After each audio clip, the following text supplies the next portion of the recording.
Hello everyone, my name is Davina. The essay I'll be reading for everyone today is called Emerging from the Shadow of Mother's Passing. The protagonist, pursued by the Chinese Communist Party due to her faith in God, fled and couldn't take care of her mother at home, so she often felt indebted to her. Upon learning of her mother's passing, she lived in a state of self-reproach, unable to extricate herself, and in no mood to do her duty. How did she emerge from the state of pain and depression? What changes occurred in her perspective?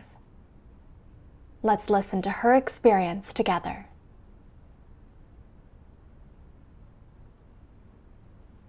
In 2012, I was arrested by the police for doing my duty and sentenced to 5 years in prison. At the time, my mother was already over 60. She was suffering from hemiplegia, but she still came to visit me in jail. Seeing that my mother couldn't move around easily or stand steadily, I was incredibly upset. She had raised me for all these years, and not only has she not enjoyed my filial care, she also still worried about me in her advanced age. After getting out of jail, I found out that while I was imprisoned, the police had come to my home to ask about me. They recorded my mother and intimidated her. She was frightened and her health condition was aggravated.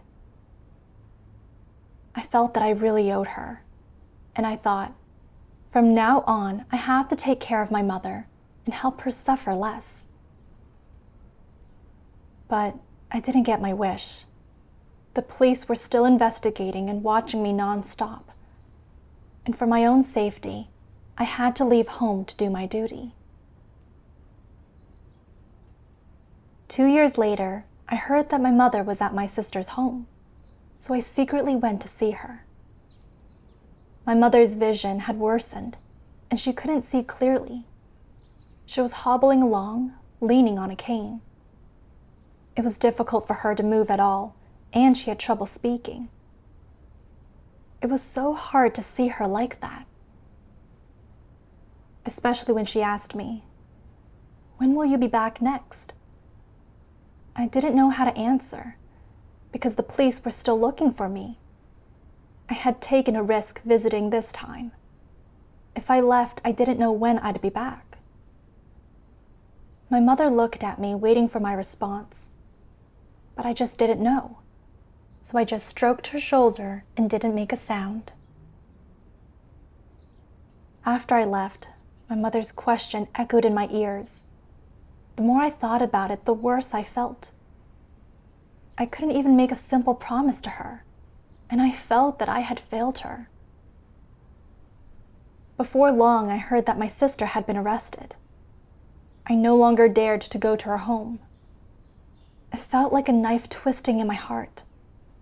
My mother was so old, lying in bed unable to move. She could pass away any day. As her daughter, I didn't even have a chance to fulfill my responsibility to her. Not long after, the coronavirus outbreak hit, and people were dying everywhere. I couldn't help starting to worry again, thinking, is my mom going to get the virus? Will she be able to evade this disaster? If she dies, I wouldn't even have gotten to see her one last time. Later, I found a way to contact my family. I found out that my mother had passed away almost a month ago. Hearing this news, I sat in my chair, my mind blank, trying hard to fight my tears back. I hadn't seen my mother one final time before she passed. Had she thought that I had no conscience? Had she said that I was cruel? When I got back, I cried my heart out. My mother had raised me for all these years, yet when she was alive, I wasn't able to take care of her. And when she died, I wasn't able to see her one last time. My conscience was plaguing me, and a sense of guilt had enveloped me. During that time, I saw old people basking in the sun by their front door, with their sons and daughters at their side taking care of them. And I thought, I didn't keep my mother company when she sat under the sun by her front door. I didn't trim her fingernails or cut her hair.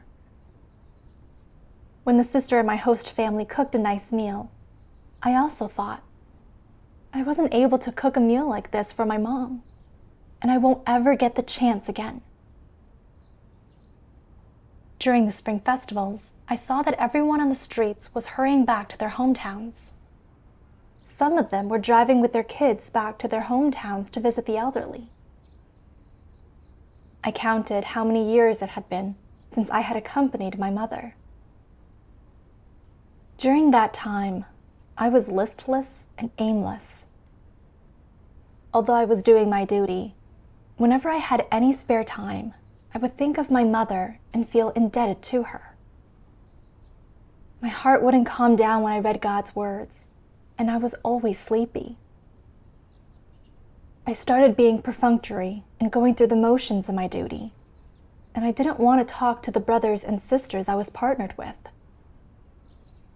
When we studied professional skills together, my mind was elsewhere. When the leader came to ask about the work, I didn't even want to reply, and even if I did, I only spoke a few perfunctory words. I didn't pay much heed to my duty.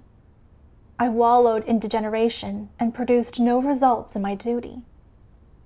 I even wanted to get a job on top of my duty, not wanting to spend all my time expending myself. Later on, I realized it was dangerous for me to continue like this, and I hastened to pray and read God's words. I read God's words that said, "Your parents getting sick would already be a big shock for you, so your parents passing away would be an even greater shock. Then, before this has happened, how should you resolve the unexpected blow that it will deal to you, so that it will not impact, interfere with, or affect your performance of your duty or the path that you walk? First, let's look at what exactly death is all about, and what exactly passing away is all about. Doesn't it mean that a person is leaving this world? It means that the life a person possesses, which has a physical presence, is removed from the material world that humans can see and disappears. That person then goes on to live in another world, in another form.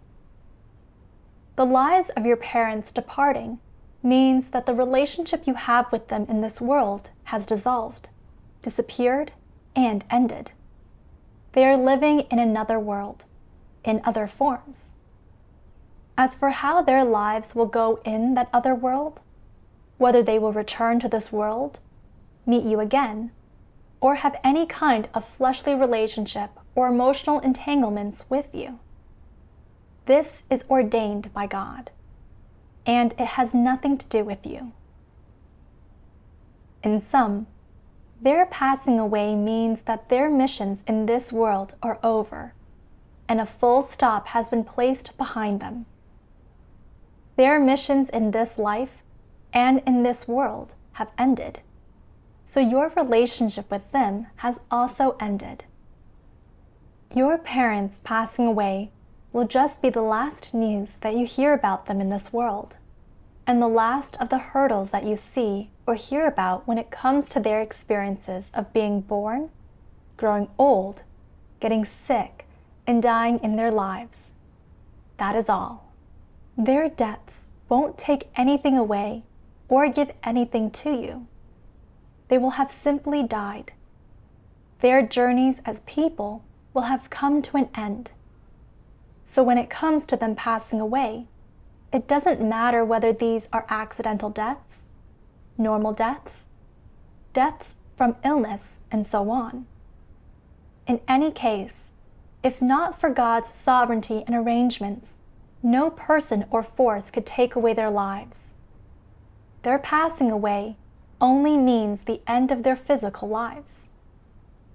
If you miss them and yearn for them, or feel ashamed of yourself due to your feelings. You shouldn't feel any of these things, and it is not necessary to feel them. They have departed from this world, so missing them is redundant, isn't it? If you think, did my parents miss me over all these years? How much more did they suffer because I wasn't by their side showing filial piety to them for so many years?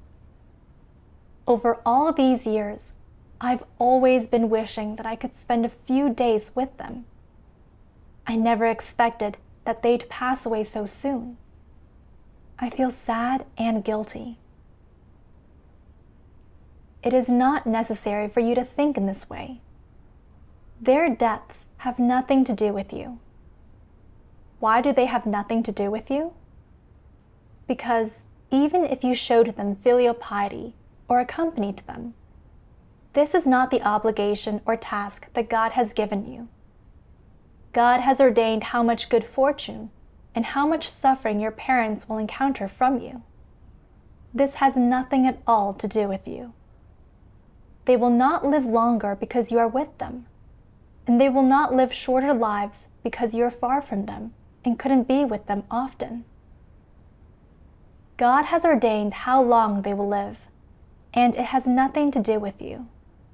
Therefore, if you hear news that your parents have passed away during your lifetime, you do not need to feel guilty. You should approach this matter in the correct way and accept it. Reading God's words, I was very touched, especially when I read, God has ordained how much good fortune and how much suffering your parents will encounter from you. This has nothing at all to do with you. No matter what suffering my mother had endured in her life, and no matter how she passed away in the end, it was all ordained by God. Even if I was nearby and took care of her in her daily life, I couldn't have helped her alleviate her physical illness at all, let alone kept her alive. Birth, old age, sickness, and death are the laws of existence that God ordained for man. Every person has to face them, and no one can break them. I knew I shouldn't live in a state of guilt. I should keep a rational attitude and accept and submit to God's sovereignty and arrangements. My mother was so old, and her death was a normal one. Her death meant that her mission in this world was over. She had been ill for more than 20 years, and many people with the same illness as hers died after just a few years. That she could live until she did and hear the words spoken from God's mouth was already the grace and blessing of God. Recognizing this, my heart was set free somewhat, and I didn't feel such self-reproach and oppression for my mother's death. During a gathering one day, I read a passage of God's words. Some people abandon their families because they believe in God and perform their duties. They become famous because of this, and the government frequently searches their house, harasses their parents, and even threatens their parents to hand them over. All their neighbors talk about them, saying, "This person has no conscience. They don't care for their elderly parents. Not only are they unfilial, but they also cause so much trouble for their parents.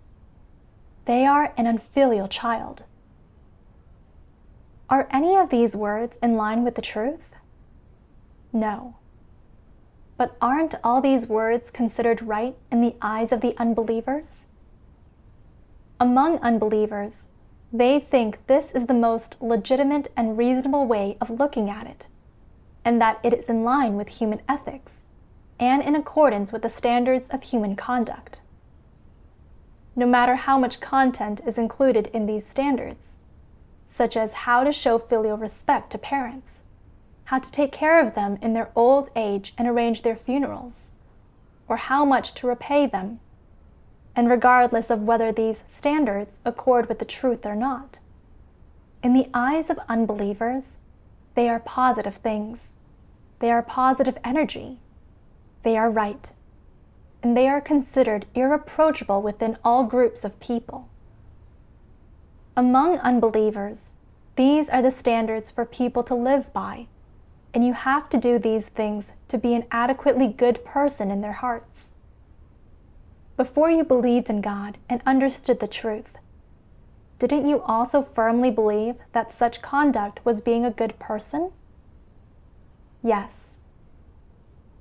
Moreover, you also used these things to evaluate yourself and restrain yourself, and you required yourself to be this kind of person.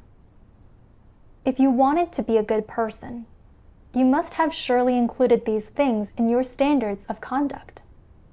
How to be filial to your parents, how to make them feel less worried, how to bring them honor and credit, and how to bring glory to your ancestors.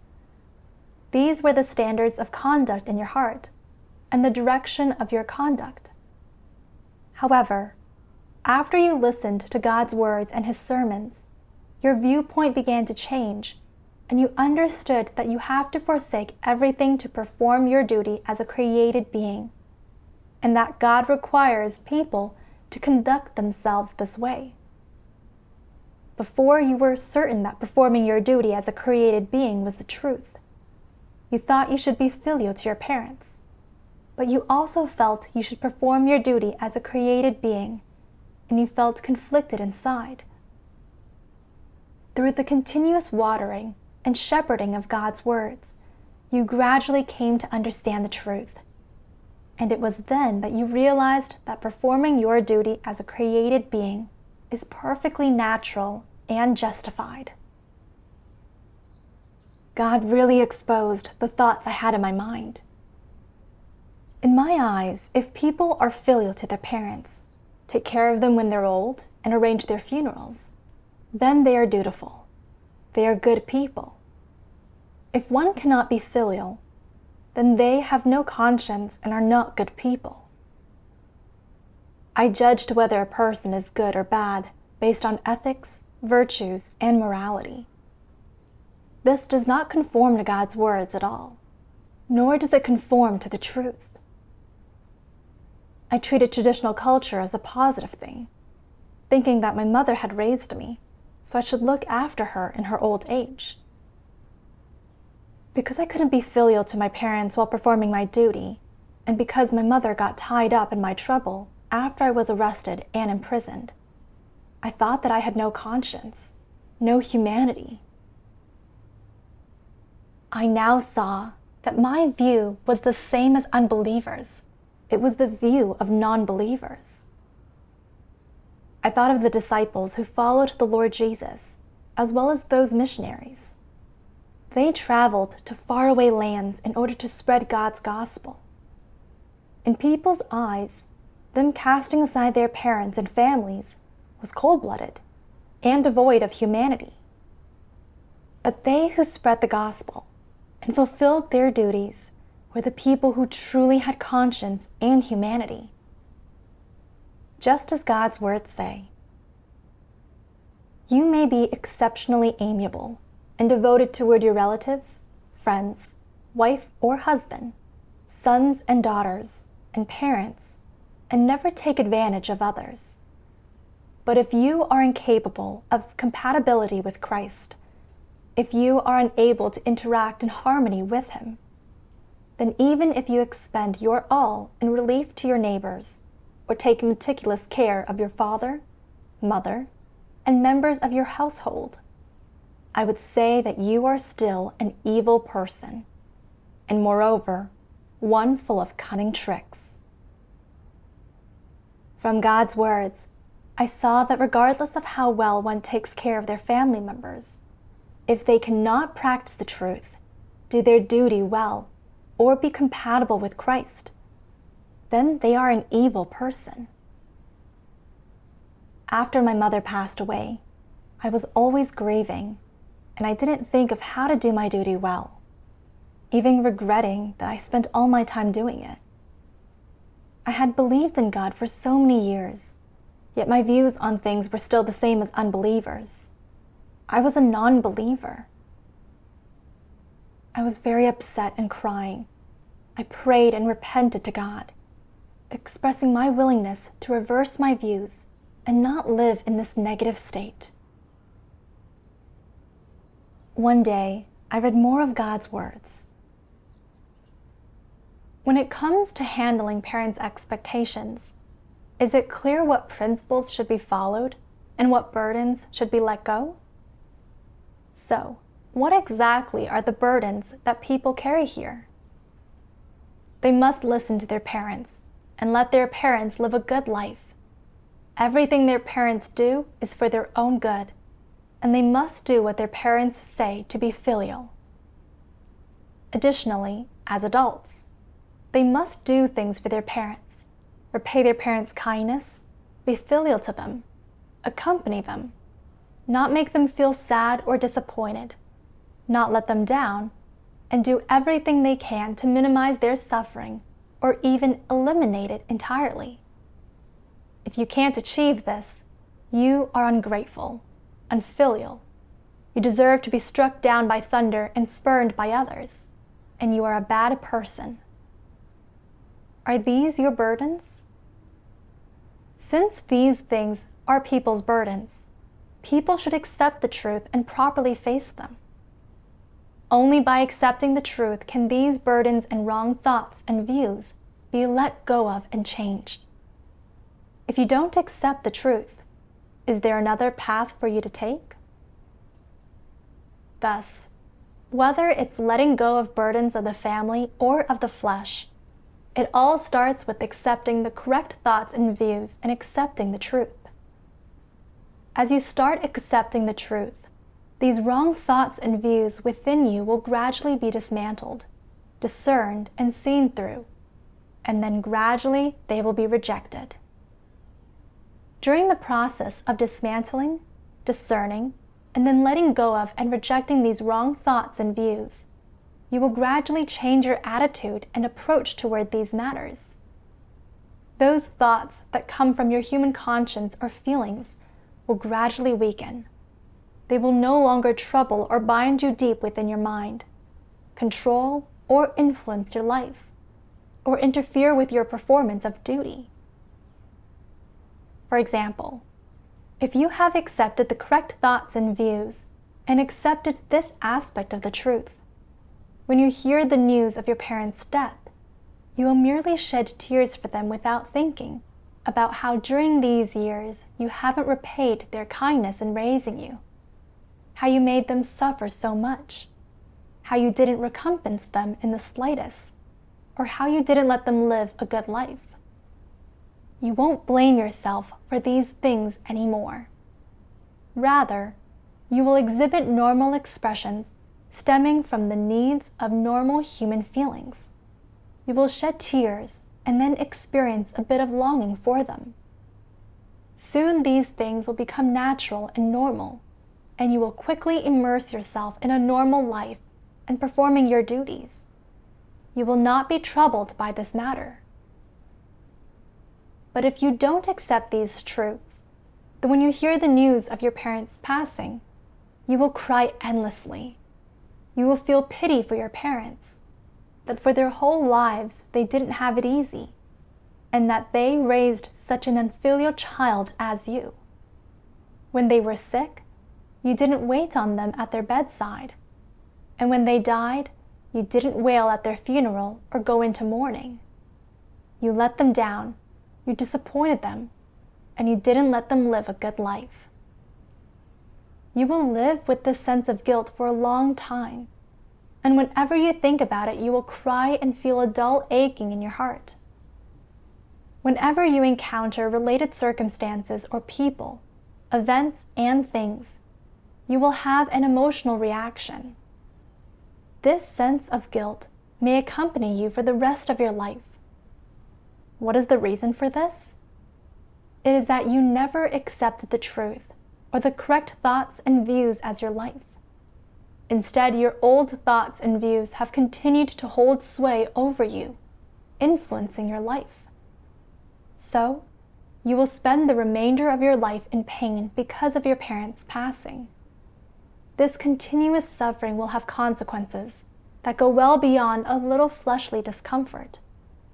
It will affect your life, your attitude toward performing your duties, your attitude toward the work of the church, your attitude toward God, as well as your attitude toward any person or matter that touches your soul. You may also become disheartened and discouraged toward more matters, become despondent and passive, lose faith in life, lose enthusiasm and motivation for anything, and so on. In time, the impact will not be limited to your simple daily life. It will also affect your attitude toward performing your duties and the path you take in life. This is very dangerous.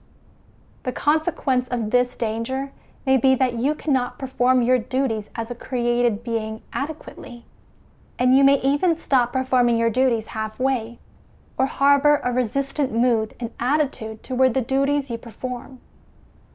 In short, this kind of situation will inevitably worsen over time and cause your mood, emotions, and mentality to evolve in a malignant direction. I thought of how during these years that I believed in God, I had always treated traditional sayings, filial piety is a virtue to be held above all else, and do not travel far while your parents yet live, as positive things, as criteria for how I conducted myself. When doing my duty conflicted with taking care of my mother, although I had left home to do my duty, I always worried about her and felt indebted to her because I wasn't taking care of her. After I heard that my mother had passed away, I lived in self-reproach and pain because I didn't look after her in her old age and arrange her funeral. My mother had raised me, but not only had I not taken care of her, I wasn't even able to see her one last time before she died. I felt I had no conscience and no humanity, and thought I would be cursed at and criticized by others. The reason I was living inside the pain of losing my mother was that I treated the sayings, filial piety is a virtue to be held above all else, and take care of your parents in their old age and arrange their funerals, as truths that I should abide by. Because I had not followed these sayings, I lived inside my guilt, unable to forgive myself, and regarded my duty with passivity. I had been misled by these traditional notions. When I heard of my mother's passing, I was unable to submit to God's sovereignty and arrangements, living in a state of melancholy, regretful and self-blaming, being negative and slacking off in my duty. Without realizing it, I had stood in opposition to God and become someone who made an enemy of Him. After this, I read another passage of God's words and learned how I ought to regard my parents. God's words say, "Some people want to perform their duties, but also feel that they must honor their parents, which involves feelings. If you just keep pruning your feelings, telling yourself not to think about your parents and family, and to only think about God and focus on the truth, but you still can't help but think about your parents, this cannot solve the fundamental problem. To solve this problem, you need to dissect the things you thought were right, along with the sayings, knowledge, and theory that you inherited, and that align with human notions. In addition, when dealing with your parents, whether you fulfill your obligations as a child to take care of them must be entirely based on your personal conditions and God's orchestrations. Doesn't this explain the matter perfectly? When some people leave their parents, they feel that they owe their parents a lot, and that they do nothing for their parents. But then when they do live together, they are not filial to their parents at all, and they do not fulfill any of their obligations. Is this a truly filial person? This is saying empty words. No matter what you do, what you think, or what you plan, those things are not important.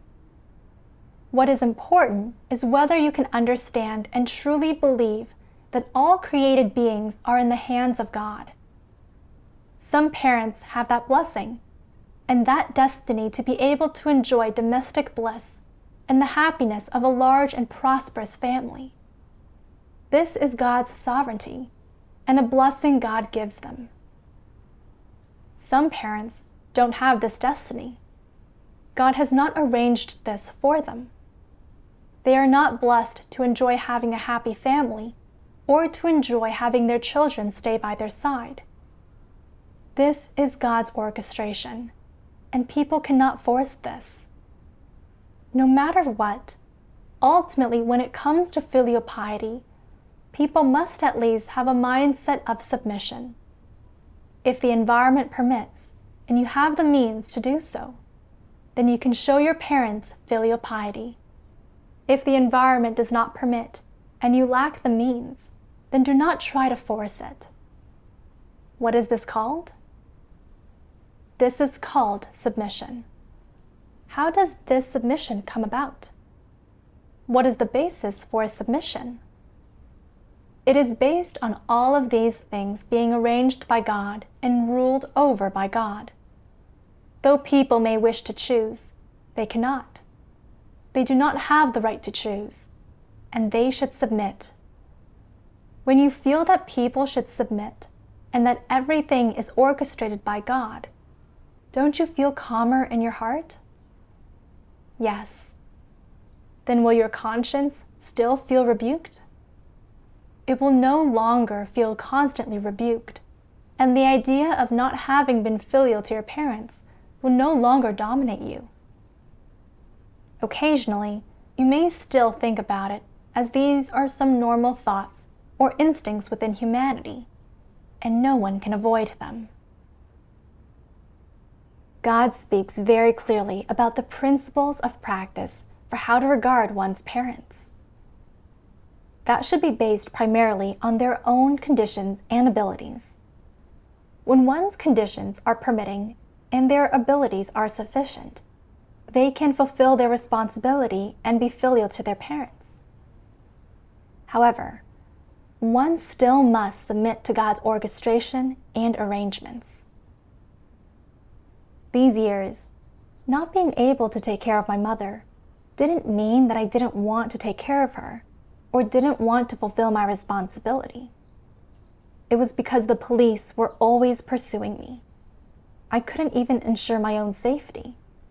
So how could I take care of my mother? I didn't hate the Communist Party and even blamed God. I saw that I had truly confused the facts and couldn't tell right from wrong. I was impossible to reason with. I often felt I hadn't taken care of my mother and hadn't helped her live happily and looked after her in her later years or arranged her funeral. And so I felt that I owed her. I thought that under my care, my mother would have lived happily. In reality, this was a mistaken view. Man's happiness originates from God's care, protection, and blessing. One is not happy just because their sons and daughters look after them when they grow old. My mother suffered from hemiplegia for many years, and her body ached all over. Before, when I was at home taking care of her, I was contacting the doctor and getting her medications. Even though I was trying to have her treated and caring for her, this did not alleviate her pain in the slightest. How much suffering my mother should endure was ordained by God. Now, my mother had passed away, which meant that her time had come. She was no longer suffering from physical illness. This was a good thing, and I ought to submit to God's sovereignty and arrangements. However, I hadn't sought the truth in this matter or submitted to God's determinations. I was negative and slacked off in my duty, and the essence of my behavior was opposed to God. I had no humanity or reason whatsoever. I read another passage of God's words, which further clarified how to regard one's parents. God's words say, "Outwardly, it appears that your parents gave birth to your fleshly life, and that it was your parents who gave you life. But if we look at this from God's perspective, and from the root of this matter, your fleshly life was not given to you by your parents, because people cannot create life. In simple terms, no person can create man's breath. The reason why the flesh of each person is able to become a person is because they have that breath. Man's life lies in this breath, and it is the sign of a living person. People have this breath and life, and the source and origin of these things are not their parents. It is just that people were produced by means of their parents giving birth to them. At the root, it is God who gives people these things. Therefore, your parents are not the masters of your life. The master of your life is God. God created mankind. He created the lives of mankind, and He gave mankind the breath of life, which is the origin of man's life. Therefore, isn't the line, "Your parents are not the masters of your life," easy to understand? Your breath was not given to you by your parents, and much less is its continuation given to you by your parents. God looks after and rules over every day of your life.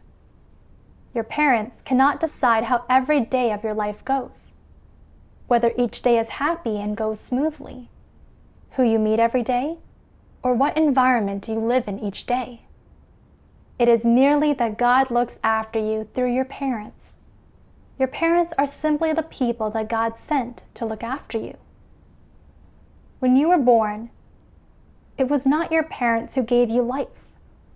So was it your parents who gave you the life that allowed you to live until now? It still wasn't. The origin of your life is still God, and not your parents. God's words are very clear. The origin of man's life is God. Although my mother gave birth to me, my life was gifted to me by God. Without God's blessing and provision, my mother wouldn't have been able to raise me. God used my mother to raise me, used her to bring me before Him, and used her to get rid of my anxiety about trouble back home. No matter how much my mother expended for me, all of this originated from what God bestowed upon me. But instead, I had stood things on their head, believing that my mother expended too much for me, and always wanting to repay my parents. And so I ignored God's sovereignty and determinations. In reality, no matter how much my mother expended, she was fulfilling her responsibility as a mother, which was also God's arrangement and sovereignty. The one I should thank was God. I also understood that I had my own mission in this world, which was to do my duty as a created being, not to repay my mother's kindness. Recognizing this, I no longer lived in guilt, reproaching myself and feeling indebted. I was able to quiet my heart and do my duty. God's words are a beacon of light. If it were not for the timely enlightenment and guidance of God's words, I would still be unable to discern the sayings. Filial piety is a virtue to be held above all else. And do not travel far while your parents yet live, that Satan had instilled in me. And I would live inside my feeling of indebtedness toward my mother, suffering the harm of Satan. Now, I finally see clearly that traditional culture is a reactionary fallacy that resists God, and that these thoughts and views are very misleading. It was God's words that brought me away from these satanic fallacies and made me able to regard my mother's death correctly. My heart was liberated and set free. Thank God for saving me. We'll stop here for today's essay. Thanks everyone for watching, and see you next time.